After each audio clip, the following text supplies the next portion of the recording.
Հոկտեմբերի 29 Աստվածաշնչյան ընթերցանություն ամեն առավոտ Չարլզ Սպերջեն Ուստի դուք այսպես աղոթեք. ով Հայր մեր, որ երկնքում ես։ Մատթեոս ավետարան 6:9 Այս աղոթքը սկսվում է նրանով, ինչով պետք է սկսվի ամեն ճշմարիտ աղոթք, որդեգրության հոգով, Հայր մեր։ Ոչ մի աղոթք հաճելի չի լինի Աստծուն, մինչև մենք չասենք, վեր կենամ գնամ իմ հոր մոտ։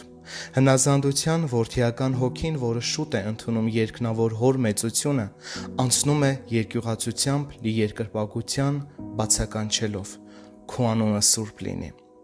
Մանուկը, որ թոթովում է, Աբա Հայր, մեծանում է որպես սերովբե, որը կանչում է. Սուրբ ես, սուրբ ես։ Հիացական մեծարումից մինչև միսիոներական ծառայության հոգի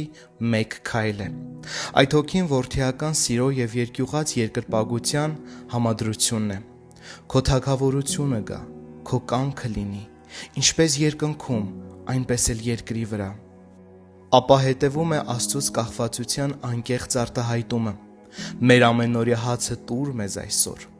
Հոգով լուսավորված լինելու աստիճանով պայմանավորված մենք հայտնաբերում ենք, որ ոչ միայն կախված ենք, այլև մեղավոր և վերջին հաշվով ողորմություն ենք աղերսում։ Ներիր մեզ մեր պարտքերը, ինչպես մենք էլ ներում ենք մեր պարտապաններին։ Ներիր մեզ մեր պարտքերը, սա մեր ներումն է։ Ներված լինելով ունենալով մեզ վերագրված Քրիստոսի արդարությունը և իմանալով, որ մենք հաճելի ենք Աստծուն, մենք չթուլացող համառությամբ խնդրում ենք.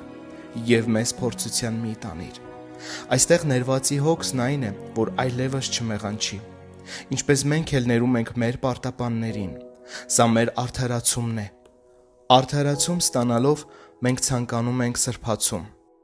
Եվ մեզ փորձության մի տանիր, հապա չարից մեզ ազատիր։ Սա սրբացում է ժխտական և հաստատական եղանակներով։ Վերջում հետևում է հանդիսավոր փառաբանությունը, որովհետև քոնն է թագավորությունը, զորությունը և փառքը հավիտյանս, ամեն։ Մենք ուրախանում ենք, որ մեր արքան իշխում է նախախնամությամբ և իշխելու է շնորհքով աշխարհի մի ծայրից մյուսը,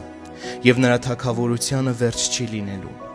Այսպիսով, այդ հակիրճ կատարյալ աղոթքը մեր հոգին առաջնորդում է որդեգրության պահից մինչև մեր Տիրոջ հետ սերտ շփման հաստատման։ Տեր,